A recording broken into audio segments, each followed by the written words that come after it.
안녕하세요. 연예인 근황TV입니다. 이번 편은 친형이 재산을 횡령을 하여 큰 고통을 당하고 있는 개그맨이자 MC 사업을 하고 계신 박수홍님에 대한 근황입니다.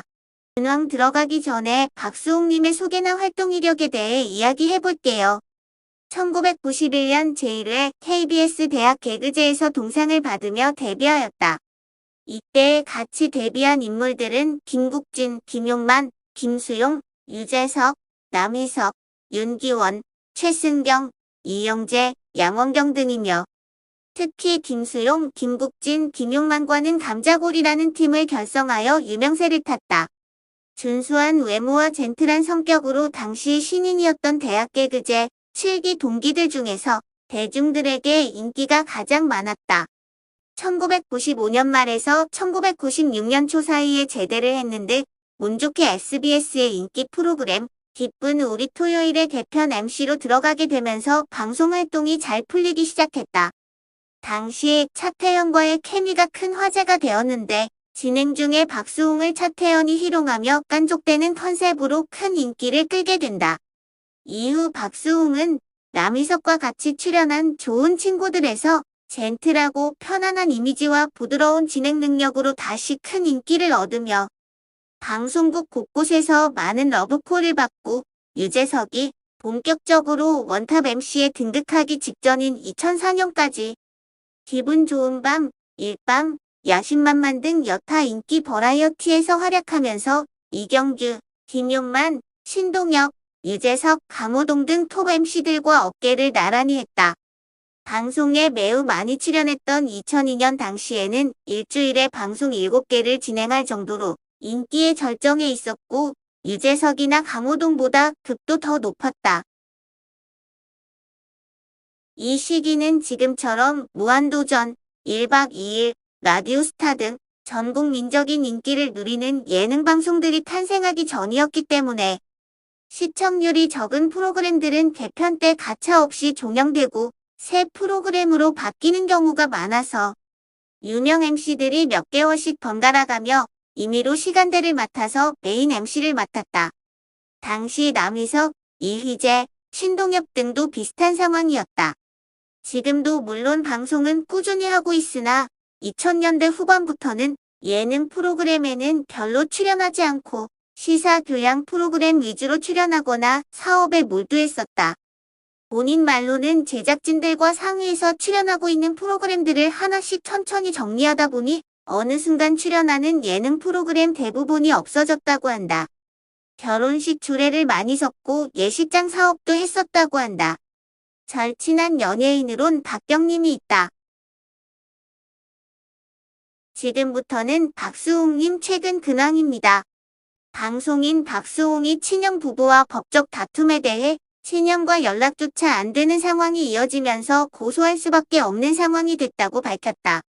박수홍 씨는 30일 방송된 MBC 시사 프로그램 실화탐사대를 통해 가족 간 법적 다툼에 대해 심경을 밝혔다. 지난해 박수홍 자신의 친형이자 소속사 대표였던 박진홍 씨의 횡령 혐의로 고소하고 손해배상 청구 소송을 제기한 바 있다.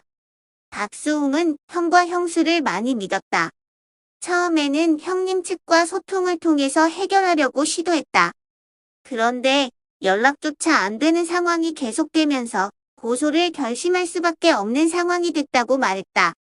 박수홍 측 법률 대리인은 박수홍이 벌어들인 수익을 7대3으로 나누기로 하는 약정을 체결하고 30년간 같이 동업관계에 있었지만 돈을 다 착복했다며 장보기 마사지, 고가의 백화점에서 산을류 등 이런 것들은 기본적으로 비용 처리를 해서도 안 되고 공제를 해서도 안 되는데 임의로 카드를 썼다고 밝혔다. 또 박수홍의 통장을 받아서 공인인증서, OTP, 인감도장, 신분증을 모두 관리했고 그 과정에서 대략 40억가량의 개인자금을 다시 횡령했다고 주장했다. 이런 식으로 형이 횡령한 금액은 지난 10년간 약 116억 원으로 추정되고 있다. 박수홍은 의심한다는 것 자체가 죄를 짓는 것 같았다라며 이거 내 거다 하면 믿었고 이 보험 들어라 그러면 믿었다. 그런데 뚜껑을 열어보니까 그냥 제가 죽어야 되겠다는 생각밖에 안 했다고 신병을 밝혔다. 이어 믿었던 사람에게 제 인생의 많은 부분을 부정당하는 순간에는 주체가 안 되더라. 저한테는 지옥 자체였다고 말했다. 박수홍의 형 박진홍은 사주풀이로 많은 결정을 해왔다. 박수홍의 전 여자친구와의 이별 사유 역시 사주풀이였다. 박수홍 측 법률 대리인은 사주가 안 좋으니까 우리 집안을 망하게 할 수 있다. 칼을 들이대고 너 죽고 나 죽자라고 했다며. 부모님이 의심하는 상황이 된다고 그러면 형이 부모님이 나를 이렇게 의심하니 나는 이 세상을 살 가치가 없다 이러면서 자해하겠다라며 위협했다라고 밝혔다. 박진홍 씨가 가입한 보험 노후 대비 저축성이 아닌 사망보장보험. 박수홍은 고소를 진행하면서 친형의 권유로 가입했던 다수의 보험이 노후 대비를 위한 저축성 상품이 아니라 사망보장 성격에 많이 치중된 보험이었다는 사실도 뒤늦게 알게 됐다고 말했다.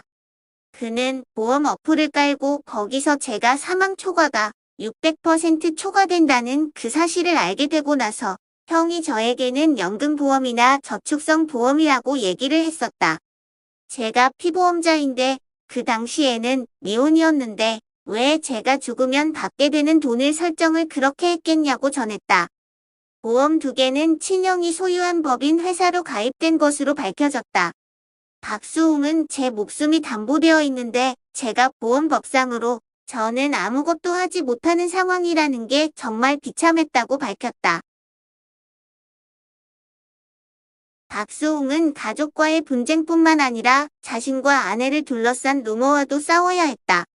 한 악플러의 정체는 형수의 20년 지기 친구였다는 사실도 드러났다. 방송 말미에는 박수홍을 응원하는 사람들의 영상이 공개됐고 유재석이 응원의 메시지를 보내 눈길을 끌었다. 유재석은 수홍이 형은 지금도 착한 심성과 성품은 변하지 않았다. 형을 좋아하고 존경한다. 앞으로도 이런 마음 변하지 않고 평생을 또 의지하면서 그렇게 살자라고 전했다.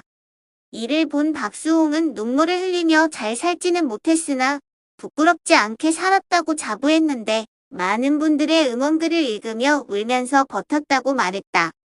끝으로 그는 누군가 이겨내면 그 다음 피해자가 없을 거라고 생각한다며 말도 안 되는 거짓 속에서도 진실을 보게 되지 않을까 싶다.